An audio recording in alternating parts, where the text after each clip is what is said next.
nothing left for me to hate, so I can lay me down, my brothers, on the ground. I bled today until Coyote comes to raise me up and carries me.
Good evening and welcome to the Scottish Rugby Blog podcast, brought to you tonight by myself, John Anderson.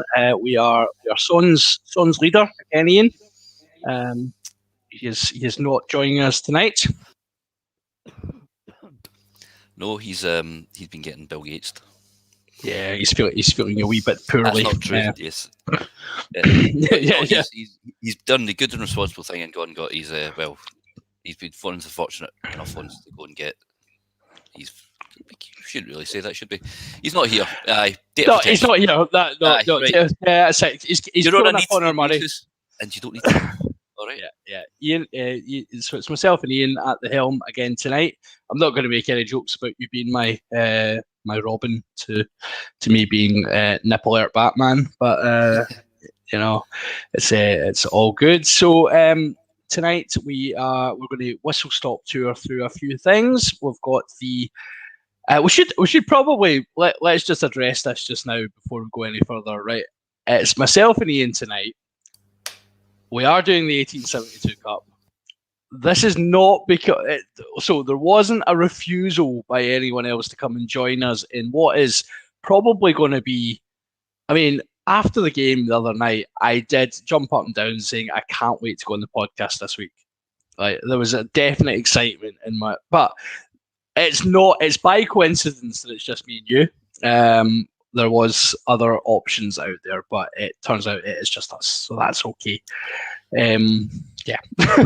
So I'll be sticking up for Edinburgh. Oh, is it, are you going to play? Are you playing that role tonight? Okay. No, Okay. there's the sound of 1,000 like stop buttons being hit simultaneously. I know. Actually, what's quite funny is the viewer count is clicking up just now, which they must have clicked on the wrong podcast. To be fair. Oh, there we go. It's going down now. That's better. So we'll get the advert out the way just now. Regular listeners will, of course, know. But if you are joining us for the first time, where have you been? Welcome to our madhouse. We are brought to you tonight in paid partnership with Manscaped.com.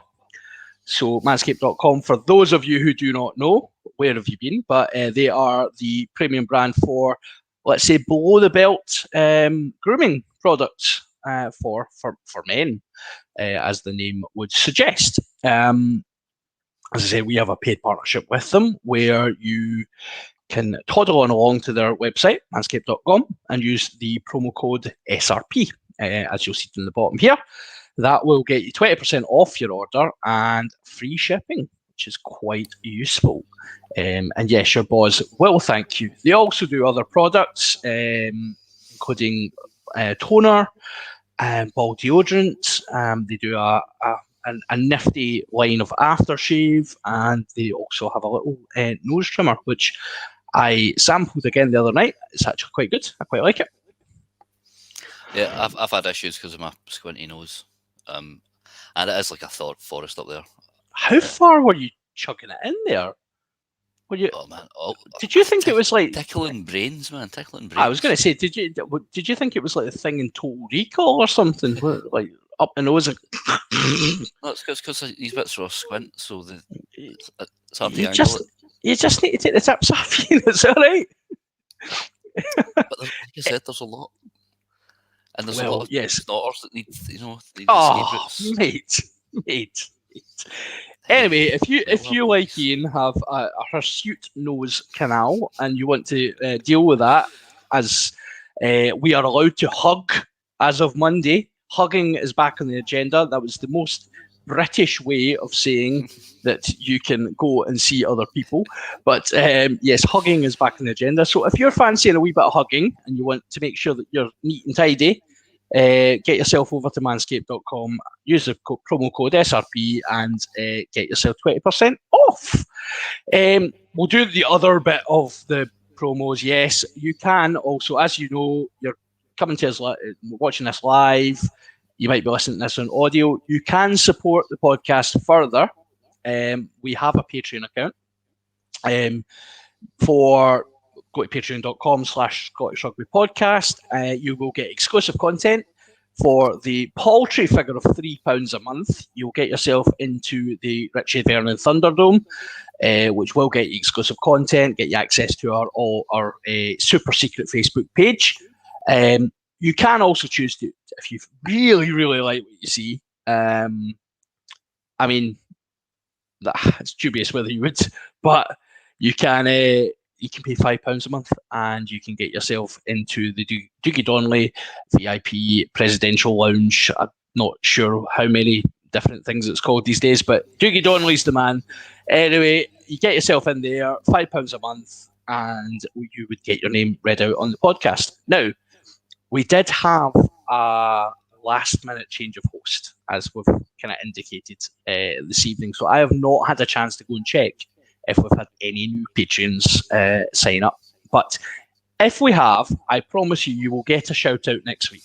You'll get an extra special shout-out just to make up for that, because I have not checked as yet.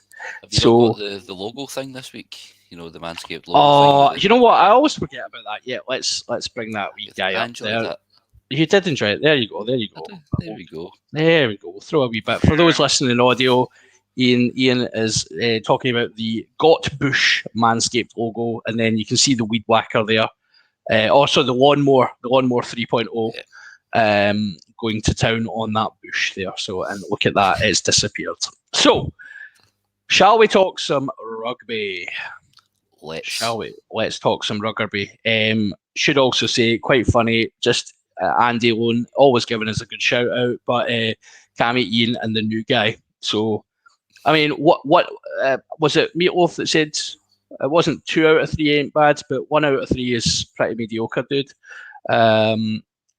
Good attempt though, but it does follow up with a high John as well, so that's nice. So, I should say actually on the Manscaped stuff, I was. Oh, you were there actually. You were here in the parter the other night at training at Bishopton. I was doing the SRP banter, trying to get some more sales in there. So it's Well, it's not Father's Day soon, isn't it? I mean, it is. Good point. So actually, if yeah. you want your dad to have a nice, smooth ball sack, that's exactly the thing you want to get him. Or you can just get him. Maybe they just do they do the wash bag on its own, or do you need to actually buy stuff? Well, buy the lawnmower thing for yourself, and then give him the free wash bag and stuff if you think he wouldn't be into. Or just give it a shot. See what's going to be out there. You never know. Might be into it. And he might gift you it back for Christmas. Win-win. Smart. There you go. That's you sorted. Right, 1872. Let's move swiftly on to some rugby. We did have a wee look to see if there was any news. Probably the only bit of news worth mentioning. The warm-up, the British and Irish Lions warm-up test at Murrayfield against Japan will be, free to air. Channel 4 have picked up the rights to it. It's the first time that the Lions will be all on what we would call Council Telly since 1993, which is, I mean, you were quite old then, Ian. Yeah, I was just a bairn. That's just when I'd started smoking by 93. Yes, it's the first time for that'll be nearly 30 years. Right.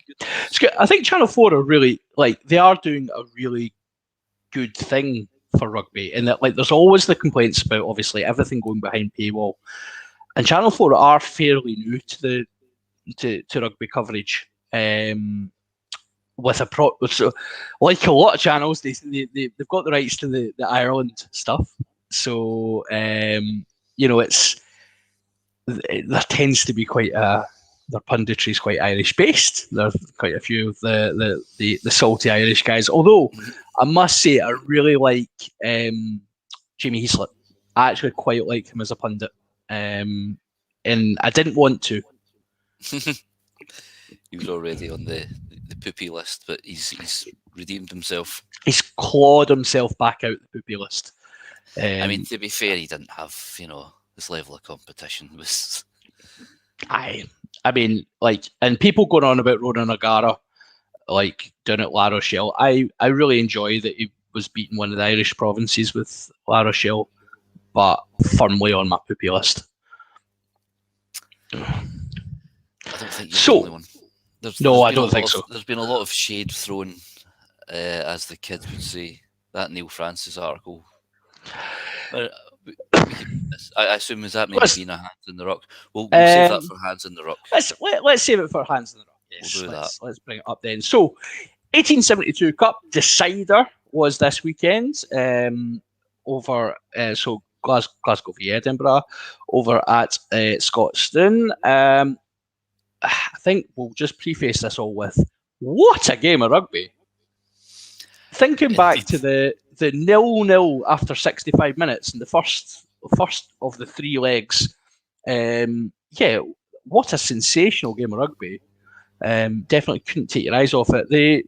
Spoiler alert, Glasgow won and took the 1872 Cup back to Scotstoun. But where do we start with this? We'll go with the indiscipline of Glasgow. It's been a common theme. Yes. Yep. 24 penalties. According to the Pro 14's official website. on a press conference call earlier, somebody thought yesterday actually, somebody thought it was maybe 27, but the Pro 14 are officially saying 24 penalties. And it's a bit of a miracle that Glasgow won, because it just gives Edinburgh field position. And it's been the same problem all season with them. But somehow they've managed to be pretty prolific when they've had the chances, and gone out and won. I think it was really interesting, actually. As you say, the number of penalties Glasgow conceded in any situation, you shouldn't be winning games conceding 24 penalties. The common stat is that you need to keep it to 10 or less is generally considered a top performance on the penalty count. I think there's probably introducing one of our newer writers to the blog. There's a really interesting piece that's just been posted by Craig Manson. Hi Craig, I hope to get you on here soon. But Craig posted regarding Edinburgh's attack, and I think there's been a lot made of Edinburgh's inability to kind of convert chances this weekend, of which they had plenty of field position to do what Edinburgh do very well, and they obviously scored 2 from rolling mauls, which is what you would expect to see. But Glasgow's defence wasn't that bad. I thought they had one of their better efforts, led by guys like Ryan Wilson. He gets a lot of shade on here, but he led really well. Yeah, I thought him and Lokatui and Tom Gordon. I mean, when does Tom Gordon not impress us? Yeah. But yeah, you've just got to. I mean, basically all of Edinburgh's tries sort of eventually came from somewhere out of them all, 2 straight from them all, and then the third kind of just a phase or 2 later. You're just inviting trouble on. But I think, I mean, as Craig was saying in his piece, Edinburgh's attack is really blunt. It is all just sort of crash up through a forward and then, hope for a pick and go. That they've got Duhan van der Merwe out in the wing and they hardly ever utilised him. I think the one time he did get a wee bit of a gallop on, it took a sort of despairing Pete Horn lunge and 2 other players to help bring him down. I mean, obviously they've had issues at 10, what with John O'Lance not to get a visa, and Chamberlain's had to come in, and a lot of time they have looked very disjointed and try to even just coming off a set piece move, a couple of phases later, there's a miss pass which completely misses everyone. But it was both teams actually had plus 90% tackle rates. Glasgow were on 92. They missed one less, but they made over 20 more than Edinburgh did. Yep. So, I mean, this has been the thing with Glasgow. Like, when they've actually been set, sometimes they're quite good, but it's been the Mull defence has been a nightmare. I remember, the Irish teams have just pummeled both Glasgow and Edinburgh at that. Went to town, haven't they? Yep. And then scramble defence and just switching off at key moments. And scramble could be quite a good area of ours, but now it seems to be, if a team gets a chance, if there's a breakaway, they're going to score. Yeah, it will eventually result in a score, and I think that was really evident this weekend. What the bit for me, and back to discipline, and I'm not going to single out players necessarily, but let's say 1 or 2 very experienced Glasgow Warriors players, very much done their absolute damnedest to ensure Edinburgh were in position for quite a lot. So the first try comes directly from a mindless penalty from Fraser Brown. A mindless penalty. It was a Glasgow penalty that was reversed for him pushing a player. I mean, it just seems a bit soft. There's always a wee bit of pushing and shoving, especially in a derby game. Yeah. But what you said to me? You said to me that referee, you know what you're going to get with him. You know that he's picky, he's pedantic, he's going to penalise very minimal things. And if you're a very I mean, you're captain. You're captain on the night. You need to set the example. And he's called him out straight away and said, "You're the captain. I expect better. It's now a penalty against you." It just, and the problem I have with it is Fraser Brown. We've had this conversation. Would he be a lion if it wasn't for these stupid penalties that he's given away? Potentially. There's no reason why he wouldn't be. Yeah, he's we've seen how destructive he is as a ball carrier. We know how good he is over the ball. Arrows, well, but if you've got quality line-out jumpers, maybe that'd. Yeah. I'm not saying that Scotland have poor line-out jumpers, but it does seem to have been a recurring flaw. Yep. Yeah, but it just becomes more and more apparent that he will give away more than one penalty a match, more than likely. Definitely, and you want a player. You want a player to be playing on the edge, and that's fine. There's ways to do that, but there's playing on the edge. So guys like Jamie Ritchie, let's go over to Edinburgh. Jamie Ritchie, like, he'll give away penalties during the game, but they're almost, for the most part, they're penalties that you're okay with, because he'll get away with 2, he'll get away with 3. Fraser Brown's penalties, they're just stupid. There's no need for them. Slow the ball down at a breakdown, give away a penalty, fine, right, okay, it happens. Maybe be a bit more sensible next time. You push someone when they're on the floor when it's already your ball. Come on. Change your line to obstruct somebody. That's an FB special. He loves that one. Quite a lot of no arms tackling going on as well. He goes for a chop and just ends up shoulder barging someone in the shins. Yeah. Yeah, there's a line, and he quite often finds himself on the wrong side of it. And you contrast that. It almost feels like I'm the guy doing the Edinburgh defence here, Ian. So contrast that with everyone's favourite New Scotland's hooker, Dave Cherry, who again doesn't do much wrong. He just consistently does. It's the old Ross Ford adage. It's the 6 out of 10 over and over again. Do the basics right and do them well. And he's, we all we had a wee laugh and a joke about, a Dave Cherry or George Turner, because we're all of the opinion Fraser Brown and Stuart McInally are probably still considered to be our top hookers. But George Turner's put his hand up, and there's no reason why he wouldn't be banging on the door to be Glasgow's number 1. And then Dave Cherry as well. He's consistently doing the right things, and I think there's a lot to be said for having these guys involved in the squad. So, will we talk? So, I think let's do a couple of backs now from each side, just have a wee chin wag about them. I thought, from an Edinburgh perspective, I thought Damien Hoyland was absolutely insanely good. Defensively, wow. Yeah, he put in one particularly memorable tackle on, I think it was Kyle Stein. It was Greg. Greg, I think he caught Greg. Greg was on the outside and he caught him an absolute peach. If he doesn't make that tackle, it's try time. And he's been impressive the last couple of weeks, so I think that's, we're going to be talking possible Scotland tourers. Obviously, he's not had much of a look in with, Kinghorn being preferred option at fullback, Darcy, Doohan, all the rest of you. So, he's had to bide his time. But no, he's been in fine fettle. He reminded me a lot, actually, of the way he put himself about.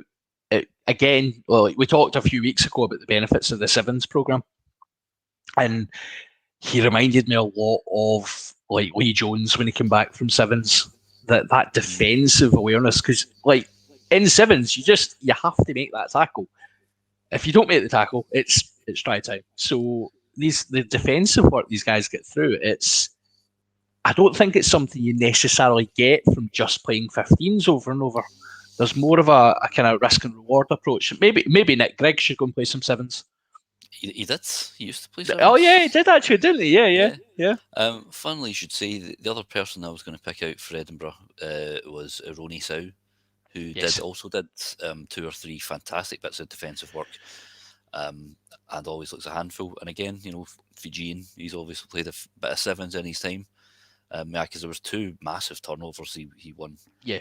With Glasgow sort of camped on, well, not camped on the line, but in the Edinburgh 22.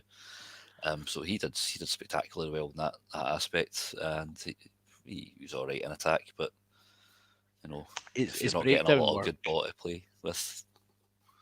Well, that's the other thing, isn't it? It's and we've already said that if the back line, if it's not going past or very far past first receiver, then a guy like Sow, who is a great attacking runner, he's not really getting much to do, and it is a shame when you consider, and we'll come on to the discipline issues later on, but when you consider that starting back line, you've got Mark Bennett in there, you've got Duhan, you've got Sow, that's you let any of them loose, Hoyland as well, get them on the ball, and there's a lot of damage that could be done. So it's a bit of a shame, actually.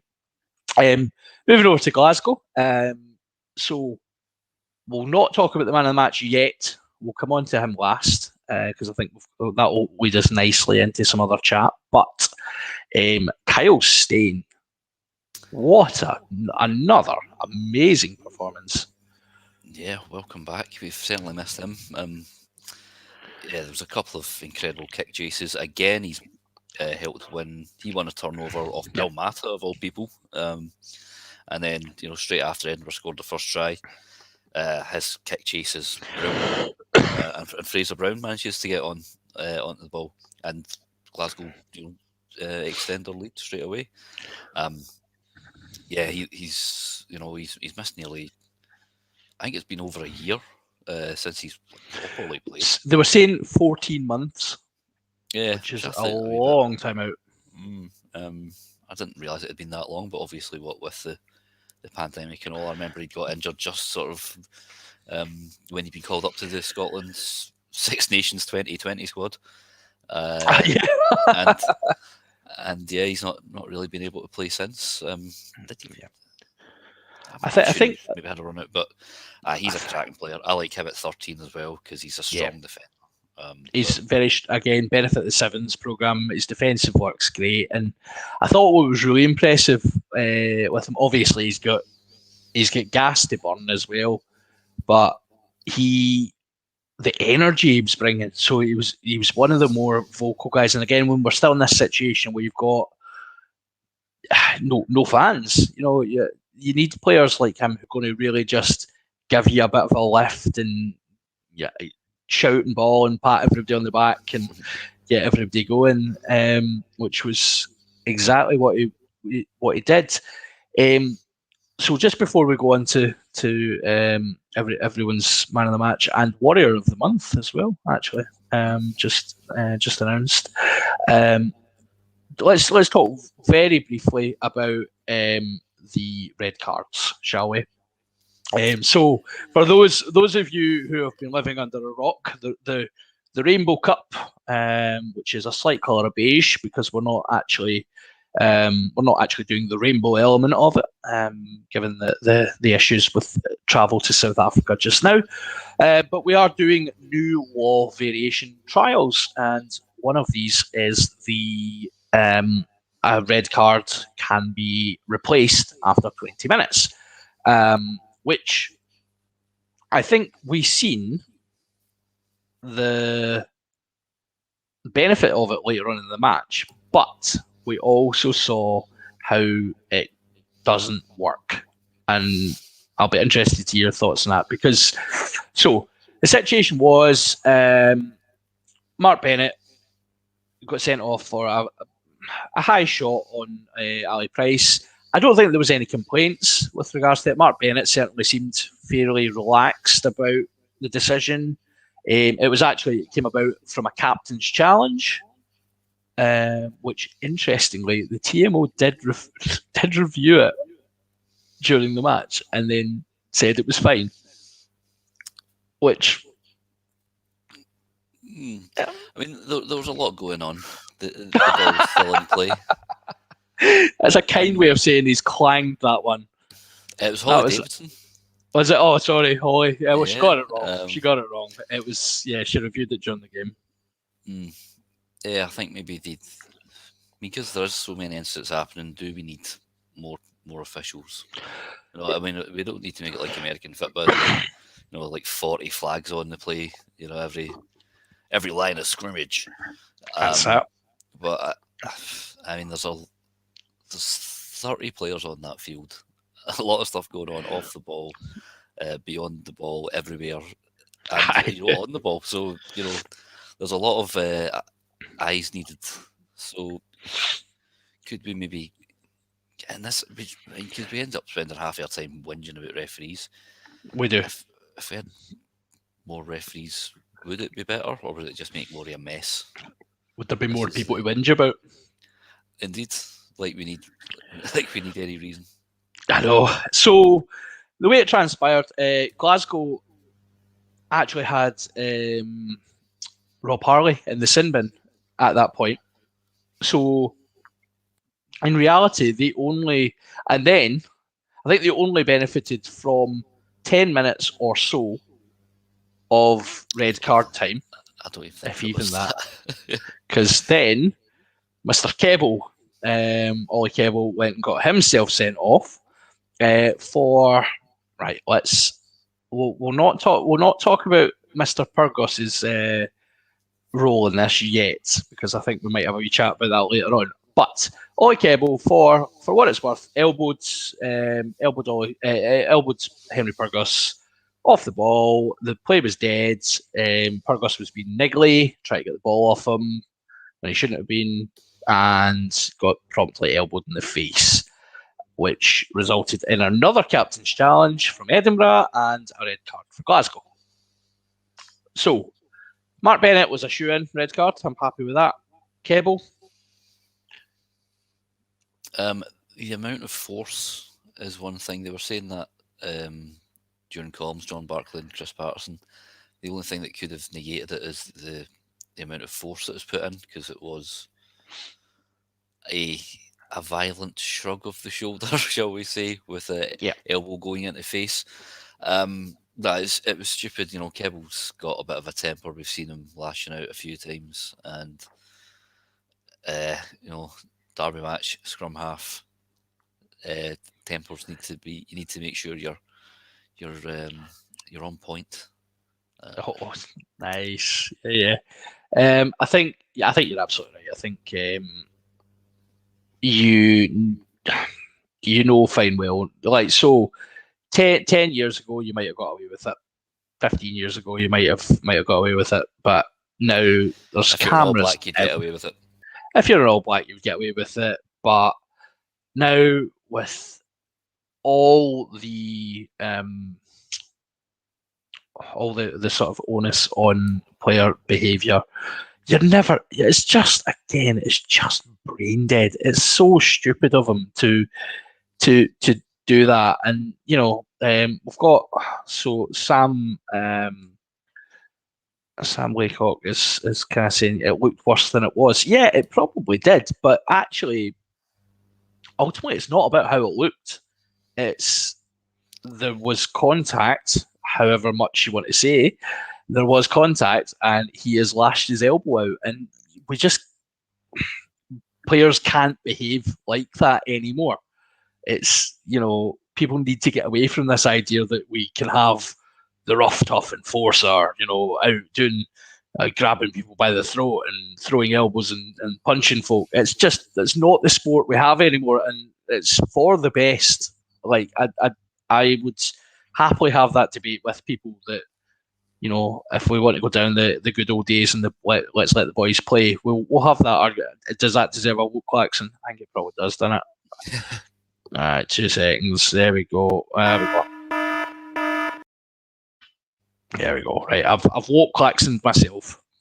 And yeah, Alan McDonald's spot on. He chucked an elbow. He'd read all day long. That, like, in basic terms, that is it. You you can argue the semantics of it till the cows come home, but you're not going to get anywhere with that. It's a red card. So let's talk about man of the match, Cole Forbes. Now, we've been very clear from very early on in his fledgling Glasgow career that we both like the cut of this guy's cloth. We like what he is all about, in spite of his extracurricular activities. What another cracking performance. He was at the heart of everything good Glasgow were doing. And in particular, I thought he seems to have already a decent connection with Ross Thompson. Worked very well with him, and just a classy operator with a kind of brute force streak about him. Cracking line and timing of his run to get that first try, and he's just scythed right across that 45-degree angle, and then he's shown the other side of his game with the assist for the Kyle Stein try. He's solid under a high ball. He doesn't miss too many tackles. He runs like the Jesus. Actually, I asked Danny Wilson specifically about him at a press conference yesterday. And I didn't have time to write an article, so I'll just read out what he said here. He said, he's been outstanding. He's quite a find for us. He's very young, in the same age bracket as some of the names we mentioned. We'd been talking about Rufus McLean and Ollie Smith and that before, see if they'd be getting more game time. And now I've lost that. I flipped my phone and now it's disappeared. That's annoying. He took a bit of a bang in that game, so he might not play this week. But he's had a few games for us, but he has had a couple of injuries as well. He's definitely one for the future. And very much so, because we need to remember he looks older than 21 and he plays older than 21, but he still is only 21 years old. And he already looks like he has a pretty rounded skill set. So I think we've managed to get ourselves a bit of a coup there. He's one of those players, isn't he? That we talk a lot with both Glasgow and Edinburgh about them taking rugby risks, which is players who are coming over who maybe not necessarily, they don't have the pedigree. They're not so a guy like Callum Gibbons coming over. He had played Super Rugby. He'd even someone like Sean Maitland years ago coming over. They'd played Super Rugby. They had a pedigree about them. They had maybe some All Blacks interest, but for one reason or other, it hadn't quite panned out. Guys like Forbes are a much, much bigger kind of gamble. Essentially, it's like, as a young guy who's maybe got something, but let's see how he handles it. And, pardon me. Almost in some ways, they can be a much more exciting prospect because a guy who's willing to come all the way across the world to come and play some rugby, nothing really to lose. It reminds me a lot of Sam Johnson, actually, who Sam Johnson had a wee bit more pedigree about him, but again, quite unknown. Moved his life across the world. He said himself in interviews, he was like, I was kind of just happy to get a couple of years out of it, thinking play a wee bit of rugby for a couple of years and then go and get a real job. And he strikes me as that sort of player, just kind of doing it for the love of the game, but bloody good player as well. Sort of, I'd say, as well as Sam Johnson, when you were going back to the likes of Maitland, you look at Nico Matawalu, Leonie Nakarawa. There's a couple of guys who were plucked from, especially in the case of Nakarawa, I think, was he not just plucked from like the British Army team? Yeah, no, he was, completely amateur and plucked out of nowhere. So there's a lot to be said for that, and I think so. Cole Forbes has a Scottish gran. Excellent. So the old Scottish granny, the Tunnocks tea cakes. So I would imagine then that if we move on to the summer tour talk, which the news regarding the summer tour is that the A fixture that Scotland are going to play will be against the newly renamed. Is it renamed if it goes back to an old name? I don't know. But our good pals, England A, will be giving us a wee game down in Leicester before we do the two main tour fixtures, which is Georgia and Romania, isn't it? Yep. If I remember rightly. So we are going to see lots of new picks and lots of opportunities. And the A fixture, the A team is our capture team, so we will be looking to cap players. And I would think Forbes will be there or thereabouts for that, surely. Yeah, if not the A, then certainly the actual Georgia-Romania tour, I would think. Because, you know, if someone like Rufus McLean, he's been called into the Scotland squad on the back of, you know, a couple of good performances. And Forbes has certainly done that. And then you'd say, in terms of consistency, probably outshone McLean. Not to say McLean's been bad, it's just that Forbes has been that bloody good. So yeah, he'll definitely be playing a part sometime this summer.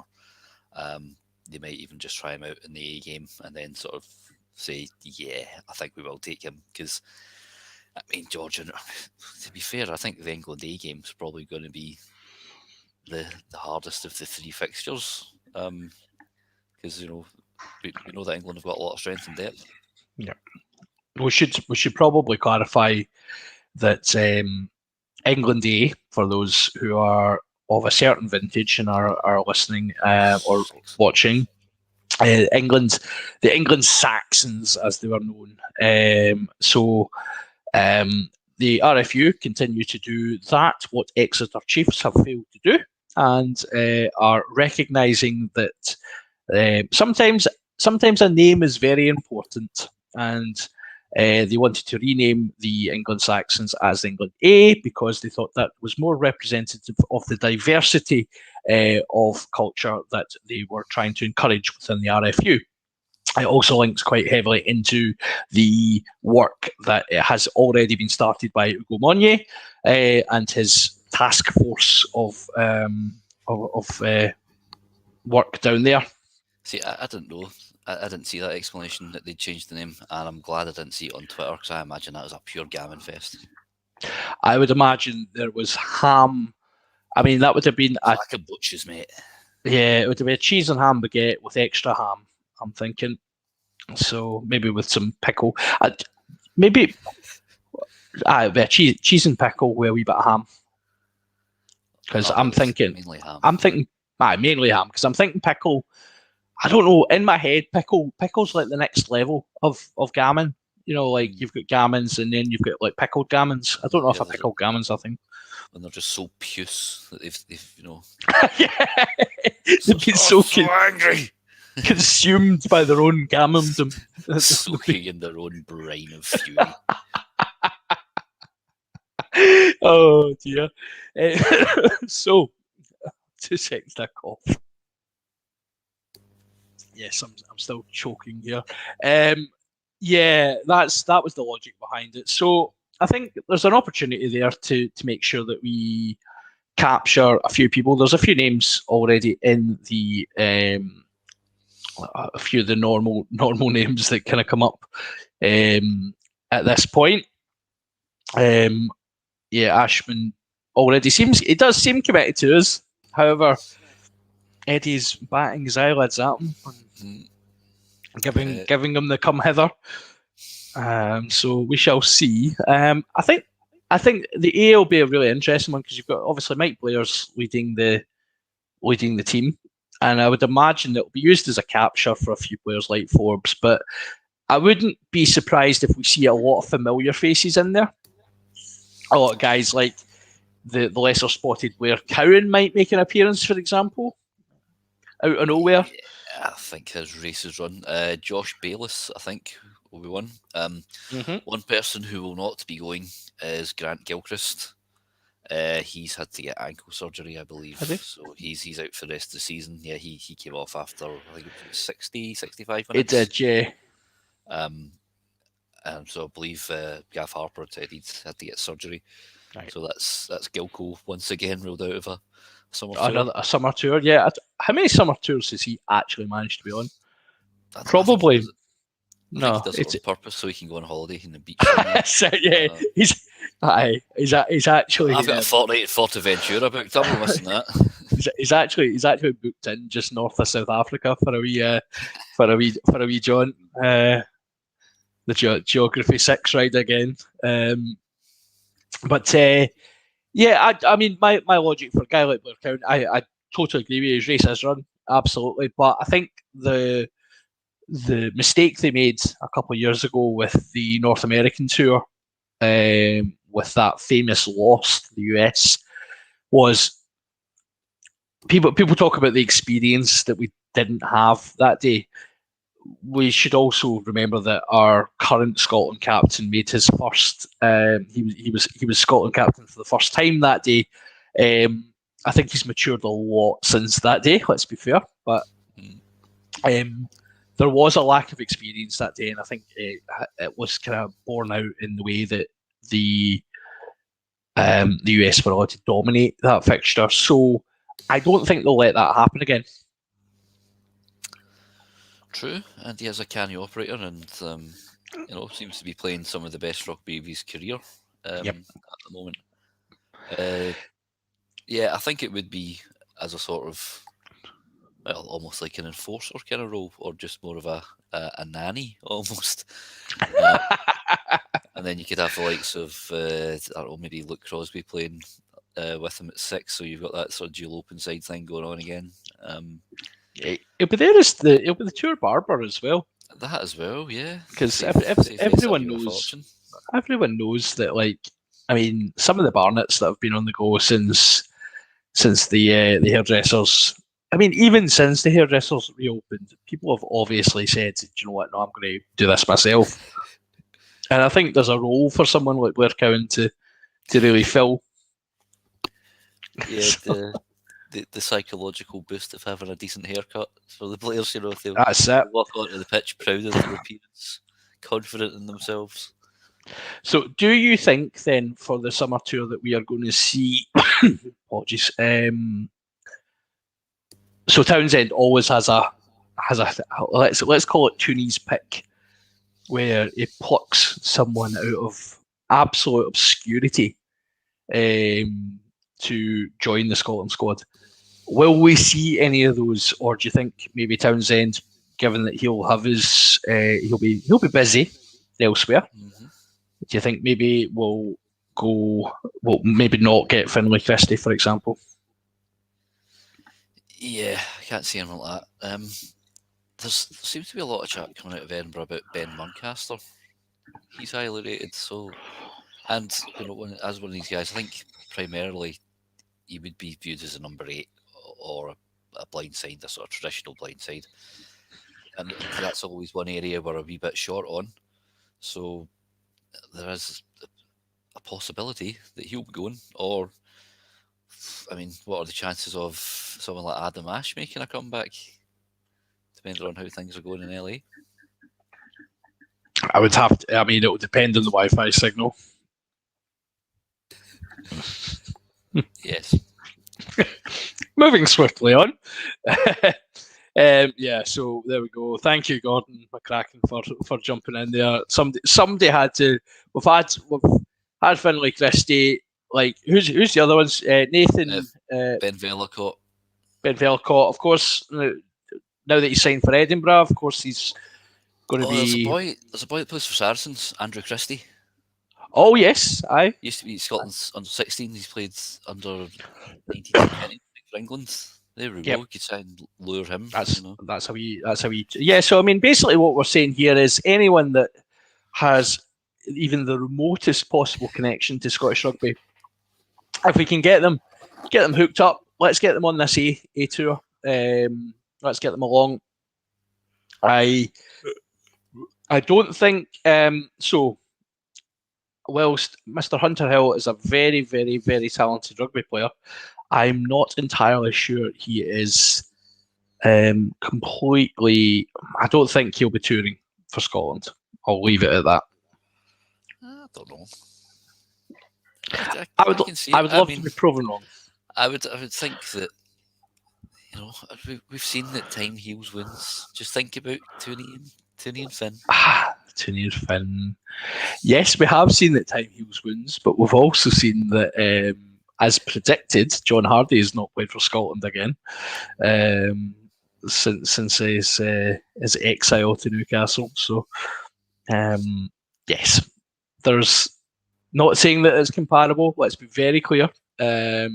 Just that there has been issues with Callum Hunter-Hill in the past, and I don't think all is well with both sides. Both parties tend not to get on. But I believe Callum Hunter-Hill has a podcast or a blog or something that he does that's very mindful and very, very meditative, and he likes to think deeply about things. So maybe there is an opportunity there. Maybe I'm being maybe the old cynic in me, so negative, couldn't even get a positive COVID test. That's how negative I am.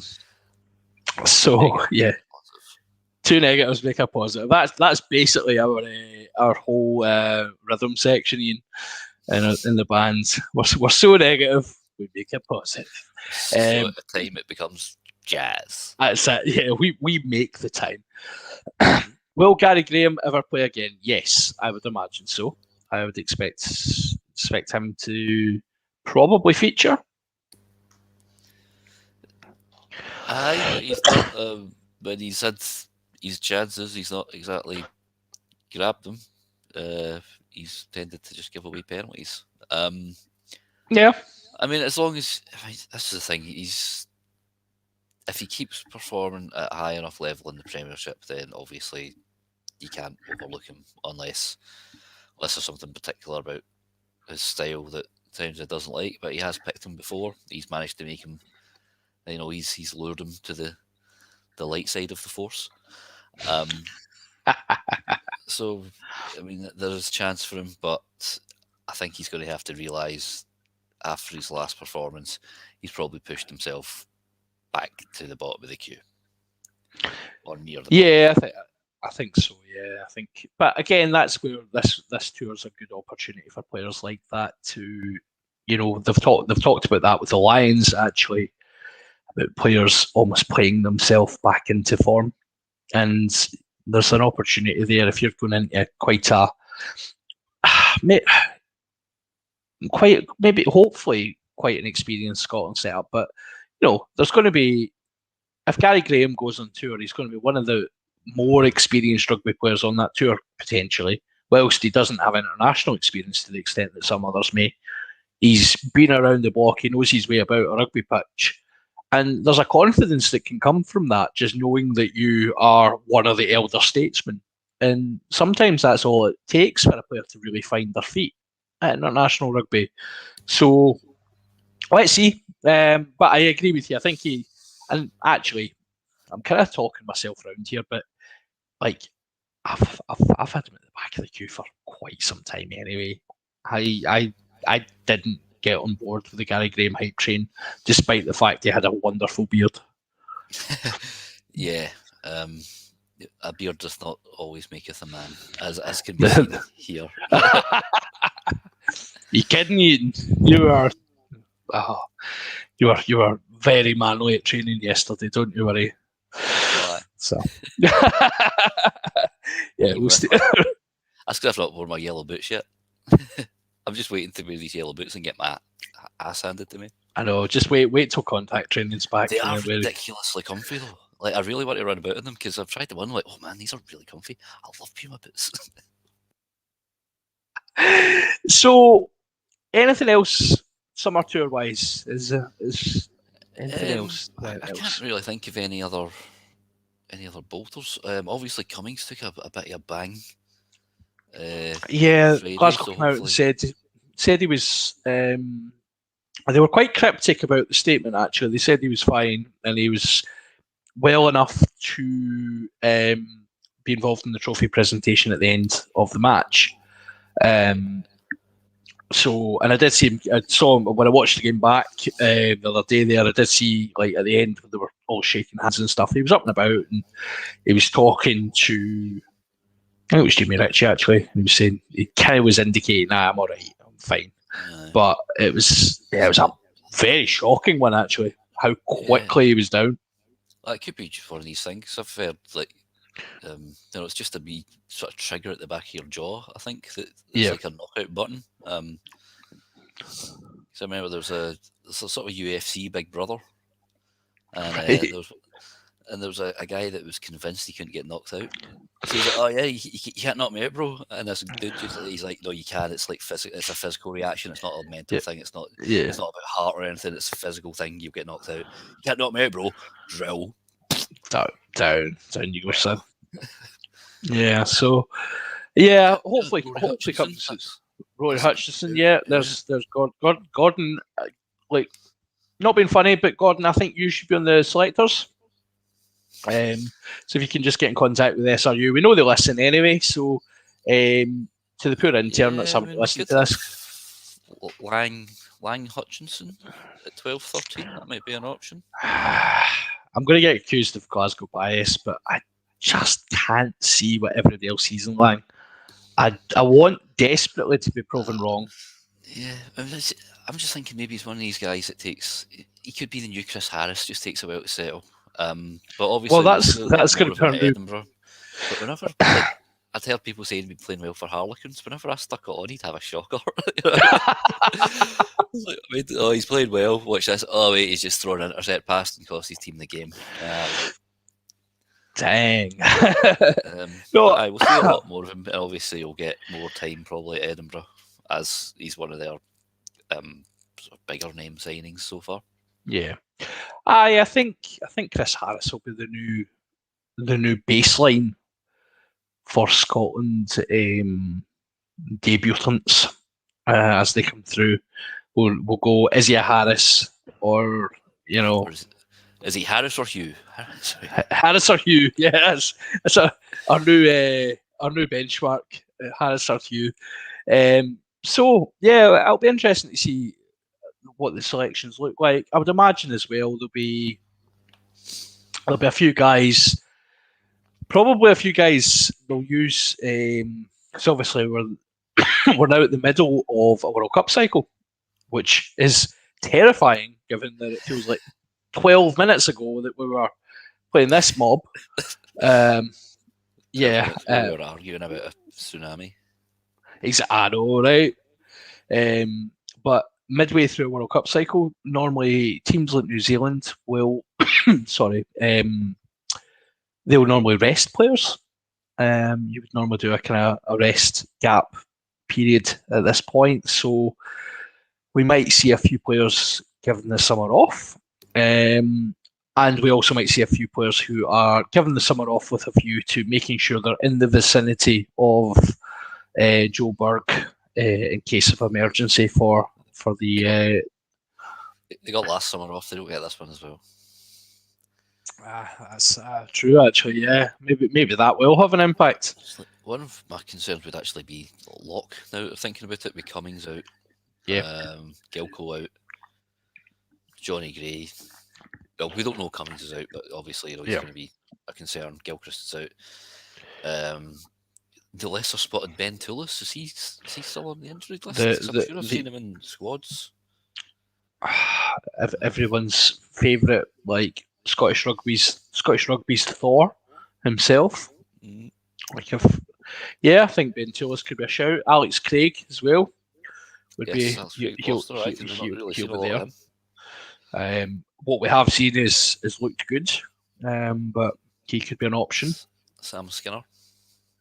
Skinner at 4 or 5. Yeah, absolutely. If they're not scheduled, like it's not this whole debacle about the Premiership still being ongoing, because the Premiership final scheduled for the same day as the Japan Lions game, and I think then Scotland have scheduled the England game for either the day prior or the day after, or certainly within a week of it. So that would probably rule. I think there'll be some negotiations going on with regards to that. Probably worth. Yeah, I mean Skinner's likely to be involved in the Premiership final, as is like certainly Johnny Gray. But yeah, I mean, I think we'll, for the most part, our English contingent will be available to us. But Wonder if Bradbury will go, because he's been filling in at lock sometimes. Can he, rekindle that that slight little spark that still remains? do you remember when they went down the route of playing Dave Denton at lock as well?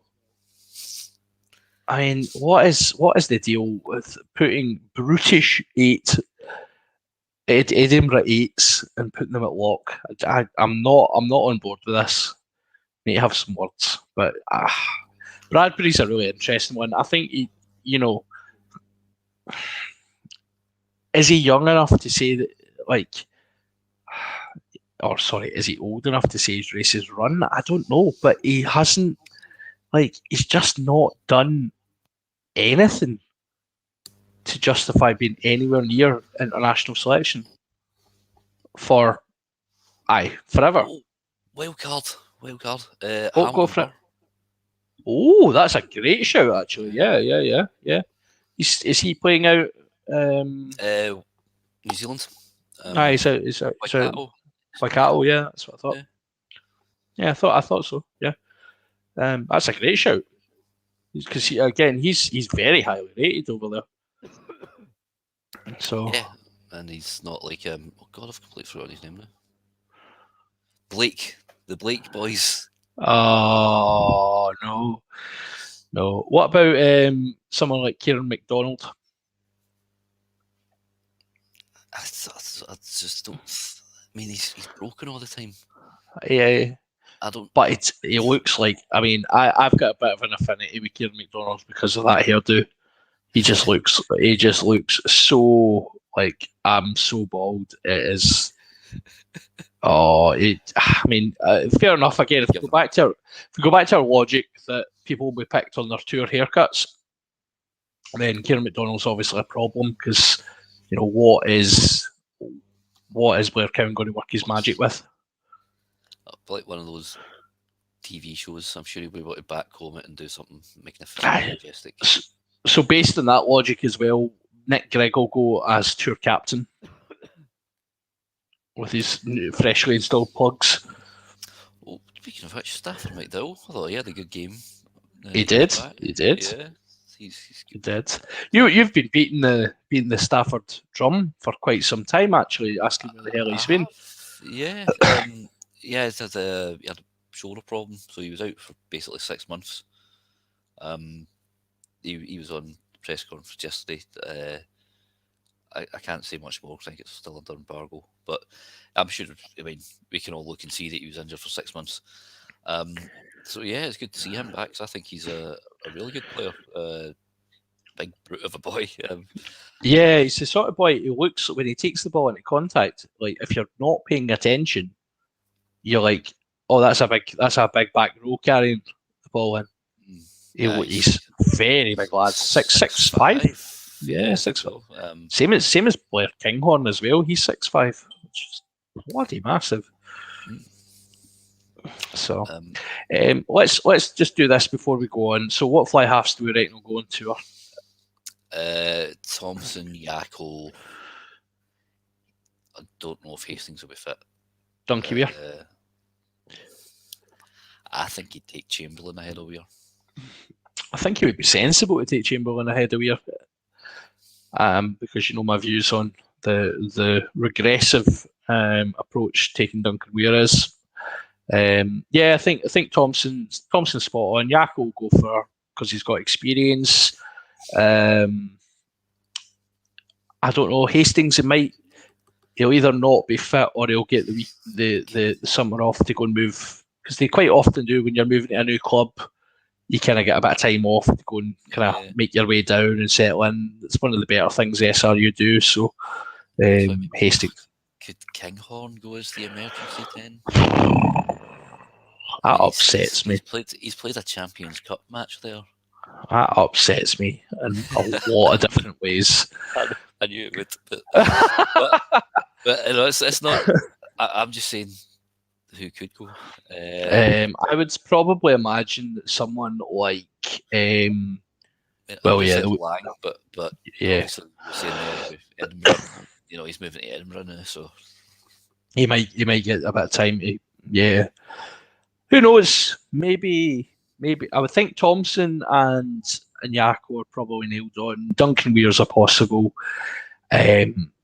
Hastings if he's fit, but I think there might be a surprise in the cards. We might be able to. There might be something coming out.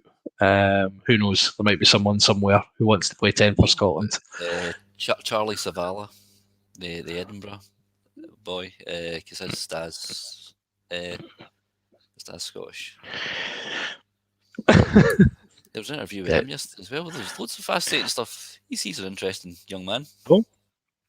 I know. So let's quickly do a Lions debrief before we go on to our hands in the ruck. Hamish Watson has come out and said he has quoted Rage Against the Machine lyrics to all those haters going to hate who are saying that he's too small, which I was really, really glad to see. Did Hamish Watson actually paraphrase Rage Against the Machine? No, I've kind of in my head like what he was saying. If it was Hamish Watson, that would have just been like, oh my god, he is so cool. It would have been amazing, wouldn't it? It would, especially with that haircut. I don't think he would be allowed to, based on the kind of press control, the way they kind of PR manage the guys. I don't think he would be allowed to come out and quote "killing in the name of" during a press conference.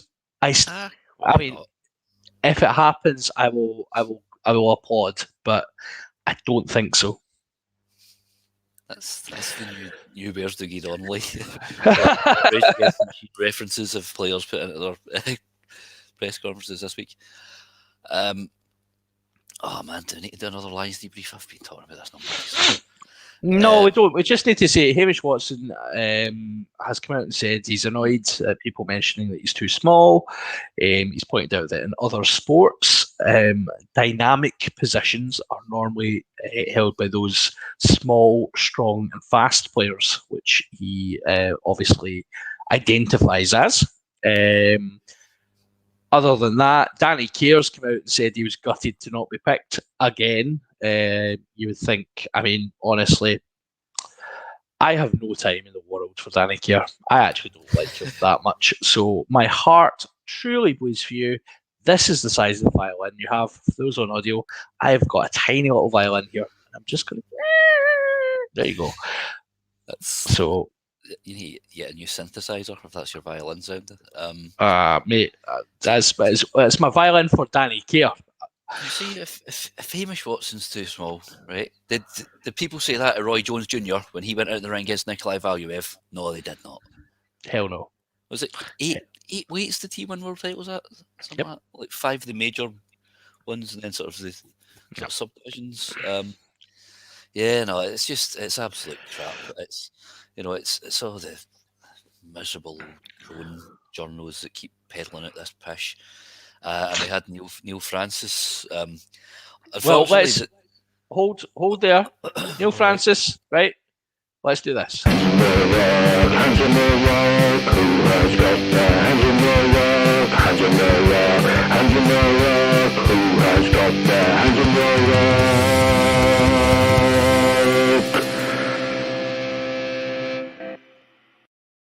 I am currently showing a discipline unheard of at this side of the M8 by trying to keep to some semblance of time. Yes, it is hands in the ruck. It is time for our any other business who has riled us, got us racy, or just made us feel pure tingly inside. It is our I think, well, let's just go to you straight away, Ian, and we can bring in quite a few people have mentioned Mr. Francis. Now, unfortunately, I've ran out of free articles, so I can't bring it up. And also, the place where I'd seen a text transcript of it, I've been banned from that group because the founder obviously has strange standards. I mean, there's an implied swear word in the title of the group, and I starred out a sweary word, and it wasn't directed at a fellow member or anything. I starred out a couple of swear words. And I've been booted out of the group. But I mean, to be honest, it was full of gammons anyway. It was quite interesting because there was somebody who has a lot of historical sort of things kicking about, and he'd share pictures of them, so that was interesting. But the rest of the time, it was just the same old pish. Particularly they keep signing foreign players. Why don't you give the young Scottish boys a chance? All right, fair enough. Just Hampton. Steve Francis has joined the pantheon of old crone journalists peddling out the same old cliched nonsense about Scotland players not being good enough for the Lions. He said that none of them should be anywhere near the test team. Obviously, there was the Hamish Watson's too small crap. Duhan Verdemerva apparently made him sick to his stomach when his name was called out. And he's like, oh, he's useless under a high ball. Now, I imagine I've seen a lot more of Duhan Verdemerva than this clown has. And I think I only saw him drop one. I think I've only seen him drop one high ball since he's in Scotland colours. And if you're a Scotland winger, that's usually a pretty good return. And it's actually sort of bordering on racist. The fact that they picked on every single player.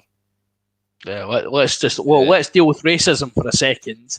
We've done this a few times on this podcast. This is going to right. So I think Scotland fans, I make an appeal to you to not engage with this, because this is going to be our life for the next 3 months or so. People are going to call Duhan van der Merwe South African. People are going to refer to our players as not being good enough for the Lions. I don't think it's unfair to say there was a media campaign against Scottish players, and like that sounds really paranoid, right? And I hear it, but the evidence was there that the Tom Curry debate, people absolutely waxing lyrical about Tom Curry when Hamish Watson's infinitely better. It smacks of racism, and it's people are afraid of change, and they're afraid of things being different for them. And the Irish press in particular have an issue with this, because in their heads they are still the team that beat the All Blacks. And I'm sorry to tell you guys, and I hope you're all listening, because if you are, we're getting paid clicks for it, because I would love that. But you're not that good anymore, guys. And yeah, you've beaten us. We've beaten ourselves a few times against you. But I take it you didn't mention what country Bundyaki's from, right? Oh, I don't recall that, no. No, funny that. No, bet he's his CJ Stander, yes. But Bundy's as Irish as Guinness, isn't he? And the stuff about Chris Harris was, he's like, oh, might as well be Neil Harris, was that the Orville guy? It's just all it smacks of is you don't watch rugby other than your own. You're almost fair weather fans. But what it is, it's the same with the Times and Telegraph. It is pandering to their readership. That's all it is. They're slightly more conservative, right wing. That's conservative with a small c and a big C, by the way. Sort of right wing, stuck in the mud sort of people who are just also with a hint of superiority, sort of they put it down as being patriotic, but really it's more a sort of current of undertones supremacy about them. Yeah, I think this is a fair point. So Francis and Jones apart, is it not more a case of many folks still struggling to process that Scotland is now competitive after many years of indifference? If that's the mindset, then obviously Curry must by definition be superior to Watson. Yeah, I think Mark Bell, you're absolutely spot on. I think there is an element of that, but I think Ian's point's valid as well. I think there is what this does show up is a lack of right. So we've talked on here. I watch a lot of different rugby. I watch rugby from various different leagues. I try to, for the most part, and people will say, "Oh yeah, well you criticise Edinburgh players all the time." I do watch the Edinburgh games, by the way, just to be clear, guys. I try to be quite objective with players and give guys like Tom Curry down in the Premiership. I try to watch games before I say, do you know what, I think he's mince. And I've not come out and said that in the slightest. I have said that I think Hamish Watson's a better player. There's an element of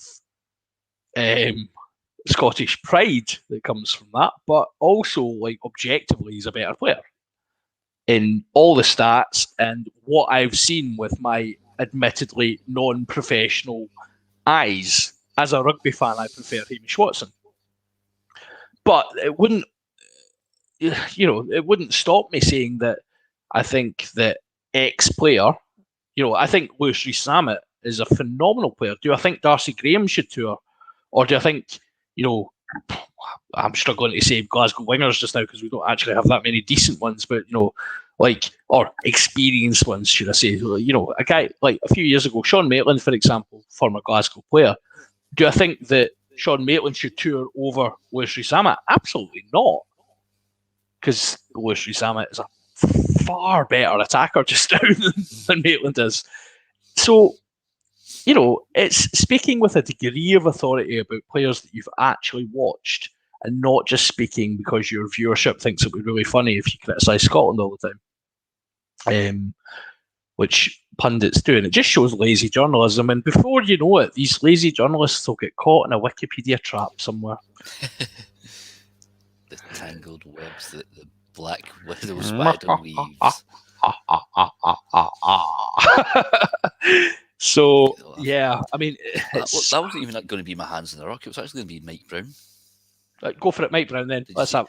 Did you see the stamp? Right. So, there's been a lot of people saying, it's a shame how that's his Harlequin's career's ended. He's got a 6-week ban, which I think he's very lucky to get away with because... entry level of 12 weeks he was given. Yeah, have you seen the sort of scorecard that the English Rugby Union have brought out? So entry point is 12 weeks. And then there's a bunch of tick boxes. Yeah. So head contact, aye. Reckless, aye. Intentional, no. All right. Player injured, vulnerability of player because the player was on the floor. Now, I don't know if you've seen it, but he's basically stamped on... he has stamped on Tom Taylor's face. He has, yeah. He could quite easily have taken an eye out. And I think he could have avoided stamping on his face. I think when I watched it back, so I saw the reaction to it first, and obviously, again, Mike Brown's a player that I love to hate. So I wanted it to be bad. And then I seen it and I went, do you know what? I can see both sides of it, but it is very reckless. And there's enough there that says it could have been avoided. So I think had he got 12 weeks, he would have been lucky. I think 6 weeks is actually criminal that he's got away with only 6 weeks. Whether it ends his Harlequins career or not, let's be honest, his Harlequins career ended like 2 years ago because he's been guff ever since. He's been crying recently about how he didn't get a new contract, but then Harlequins came out and said we offered him 3 new contracts in the space of 12 months. Yeah. So it's hard to know. Well, he'll head off to Newcastle with, I'm sure, the best wishes of everyone. I don't think some of the Newcastle fans, their reactions don't seem too chuffed about having him because he did come out and say, if it was up to me, I wouldn't be going. So that's a way to endear yourself to your new fans, eh? It should take a leaf out of an Andy Good playbook, and I can't believe I'm saying that. But go and just endear yourself to the fans that you're going to run out in front of. Don't. He always was a wee bit of a prima donna, though, wasn't he? He thought the world of himself, and I remember the interviews with. So it was before Scotland, England, and they probably beat us. I can't remember which one it was, but Mike Brown was playing fullback. They'd done like a 10-15 minute segment on him before the game, where they were talking about how he'd been working with a sprint coach and how he was as fast as he had ever been, and he was as strong, and he was an animal on the park, and it was just utterly cringe, and made me loathe him even more. I mean, I disliked him anyway because he has that sort of face about him where you're just looking at him going, I don't like you. And then put him in a white England shirt and give him that build up. And yeah, I mean, we're just never going to get on. We're not going to see eye to eye. So, good. Sorry, that's a. But I mean, that's not going to get us kicked off Facebook, hopefully. So, in terms of hands in the ruck, so I'm just checking to make sure. I'm going to go back to our super secret Facebook page just to check if we've had any entries. Yeah, the HDF. Oh, there's us. Oh, hello. I will be behind. Just to see. Oh, we've got so we've got a couple of hands in the ruck. Yeah, so one Ian Kai says hands in the ruck, Mike Brown. That's it. Fair news. Shona Milligan, hands in the ruck. James Haskell going on social media to complain about allowing people online to dictate what we do, say, and what's right and wrong, and not seeing the irony in this. Also, Instagram for suggesting I follow James Haskell. Yeah. After our chat about James Haskell a couple of weeks ago, I had someone message me immediately after the podcast, and they said simply, this James Haskell guy sounds like a right Roman Platt. They had no idea who he was, but based on your chat about how many he's dug, yeah, he was dubbed the Roman Platt. So, other hands in the rucks, we've got Gavin Brockie, hands in the ruck Lion Squad, Irish journalist, ex-Irish rugby players, pundits. Yes. Also, does Edinburgh have an attack coach? I think one of those Irish pundits who would be criticising Scotland players would be Luke Fitzgerald, and I know of a particular forum who would give out an award called the Fitzy Award, which is for the stupidest comment of the week. So that's what people think of Luke Fitzgerald. Even Irish people think he's an idiot. He doesn't really endear himself to anyone, does he? So, no. Then Craig Manson, again, you're getting all the mentions tonight, mate. His hands in the ruck is George Horn on the bench and not getting on the pitch. Seriously, we, bracket Edinburgh, would quite happily start him. Take your wandering eyes elsewhere, young man. Did you notice that Schumann and Nell played the full 80 minutes? Mm-hmm. Yeah. I mean, I suppose they didn't have a lot of running about to do because they were just walking to set piece after Glasgow gave away penalties. But especially for Nell. Yeah, Nell had 35. He had a big match for 80 minutes as well. I thought he was very good. He's still an incredible scrummager. Yeah. I liked the commentary. Was it thing Hamilton was saying? Not Jim Hamilton, the other Hamilton. Rory Hamilton. Rory Hamilton was saying that he has him penned in for the 2025 Lions. Yeah. I was like, aye, that's brilliant. So last hands in the ruck, it's more LMLC, legally mandated Lions chat. I was just sorry. We've got to work out our acronym here. It can be quite difficult. This is Mark Bell. I know, man. There's too many acronyms going around. Given that Gats is building his test starting 15 around Chris Harris, who should he select at 12 in the back three to provide appropriate platform on which Chris can demonstrate his greatness? I love everything that you've just said in that hands in the ruck. So Harris at 13. Who does he pick at 12? See, if I want just in attack, I just want them running straight lines at South Africans, so I want Robbie Henshaw. Robbie Henshaw at 12 then? I think defensively, the pair of them would be a bit of a brick wall as well, because Henshaw... Right, he's solid, isn't he? Right, so we're saying Russell at 10, Henshaw... I'm not even having a debate about 10, by the way. I'm not having this. This is banned from now on. Anyone mentions the B word, you can go and get to. Yeah, that word, that's banned. I'm going to edit that out with a bleep.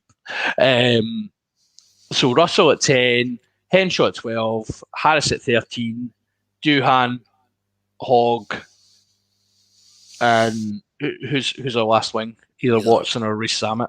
Yeah, I'd go with Watson. Aye.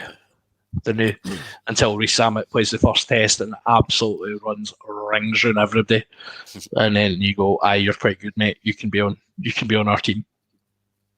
That seems like I think hopefully, Martin, that answers your question.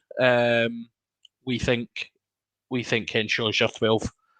I think if Bundyaki gets near a Lions shirt, like at a test level, I'll be very sad about that. But not from the racist perspective, but from the rugby talent perspective.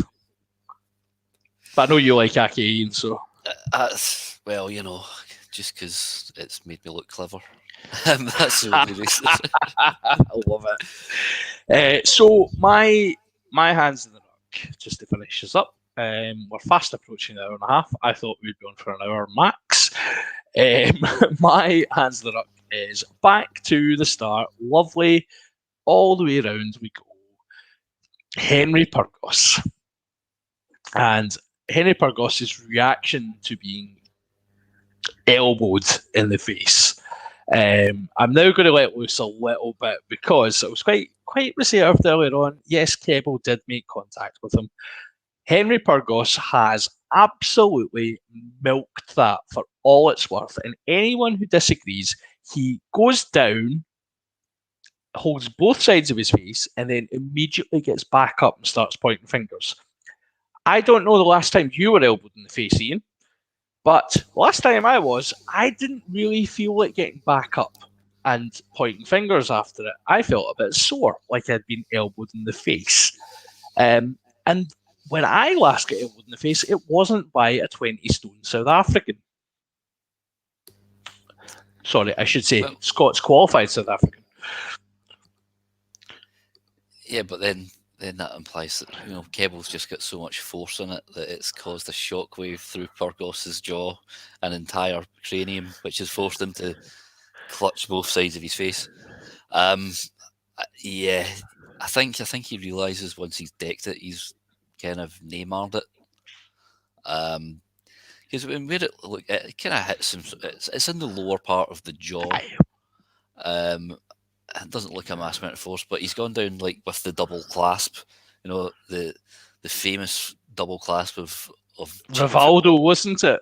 Rivaldo when he hit the double clasp, and hit off the thigh with the Turkish. Was it the Turkish boy? Yeah. I can't remember that guy's name now.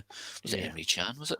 But it's that classic. They do the double clasp so that then they can keep a wee hole between their eyes, wee hole between their hands, just so their fingers can get out and see, is that I'm in trouble yet? Man, is the referee bought it yet? Oh no, he's not. I'm going to get up and run and point fingers now. If Jonathan Sexton did that, as he has done, we've got an offer nut at it. Yeah. We all remember the Alex Dunbar incident when he got judo tossed and then held the opposite side of his head to the one that he landed on. And I think Pyrgos has kind of done the same, but then a wee bit of guilt has hit him as he's gone on the floor. And he's going, oh no, I look like a bit of a sweary word now. I'm going to go up and I'll go up and gently threaten a prop because he'll tear my head off if I actually get in a fight with him. It was a bold statement, wasn't it? To go and say, "Oh, how dare you elbow me in the face?" It's like I wouldn't be going back for afters if I'd just been elbowed in the face by Keble. To be fair, I mean, you're absolutely right. The Sexton points, right? If Henry was a Glasgow player, we'd be saying the exact same. So when Stuart Hogg done his wee dive in the World Cup in 2015, I was embarrassed by that. I thought it was really a really rubbish thing to do, and it's not something we want to see. And we've all criticised players for doing it. It's creeping into the sport more and more. But I do wonder if the captain's challenge is going to be utilised in that way, because it's almost a great opportunity for it. Right? So Pyrgos is in the wrong initially. It's a Glasgow penalty, and he should never be going to get that ball, right? And that we know that players do that. Kick the ball away from you, pull it back, etc., etc. Fine. Your job's to not react to that. but he's bringing a situation about where he knows that there's a possibility where Ollie Campbell's going to throw him or move him out the way. And if he is then able to, by chance, get hit in the right place, let's say, then it benefits Edinburgh for 20 minutes. And he is weird, so, Yeah, so an elbow or an arm, like, let's be honest, we've all moved an arm out the way to get someone out our way when we're playing rugby. If you're, half a foot shorter, or, a wee bit shorter, an elbow can quite easily swing at you and hit you in the face. And being very clear, Campbell should never do that, ever. He should never be throwing his arms like that because it's inviting trouble. And I think he does deserve to be sent off for it. Henry Purgos's reaction is really, really poor. And I think anyone who's defending it just needs to have a wee look at the Johnny Sexton stuff and criticising Johnny Sexton for his rolling about, rightly criticising him for rolling about. Henry Purgos has done the same. I'm sorry, guys. I know he's wanted to defend him and stuff, but he has done the same, and it's not on. It's not in the spirit of what we're trying to do. I also don't think I don't think you should be yellow carded for it. I don't think there should be any punishment necessarily for it. I just think he really just needs to have a look at himself.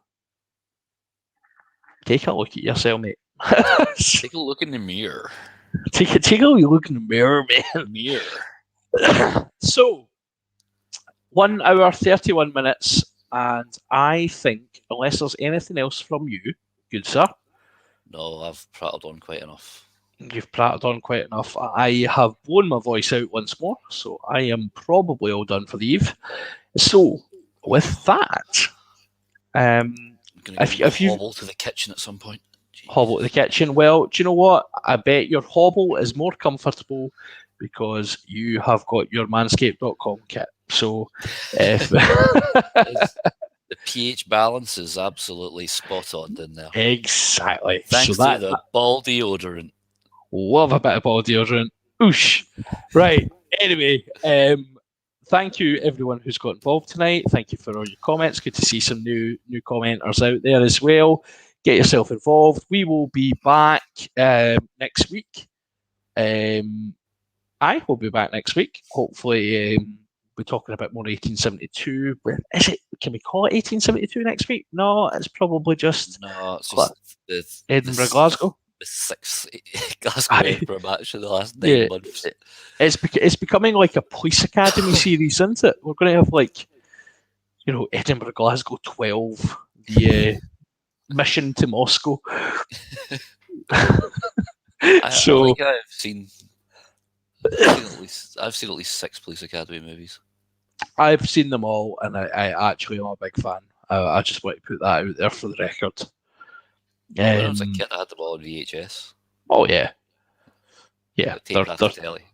Oh, superb! That's a great effort. Yeah. Did you get them on the BBC without the adverts? No, but did you never do if you were watching it live, jump forward and hit pause? There we go. Hell Never yeah. hit stop. Don't hit stop because it takes a while for the record. And then you used to get worried when you were recording things like if you were really posh and you had the WrestleMania and stuff like that, and you would know it would be on at 1 a.m. and you have school the next day. You're like, right, I need to record this, and you'd have to put the video on at long play. Oh. Bad times, mate. Bad times. Bad times. Anyway, that is enough of us talking utter nonsense for tonight.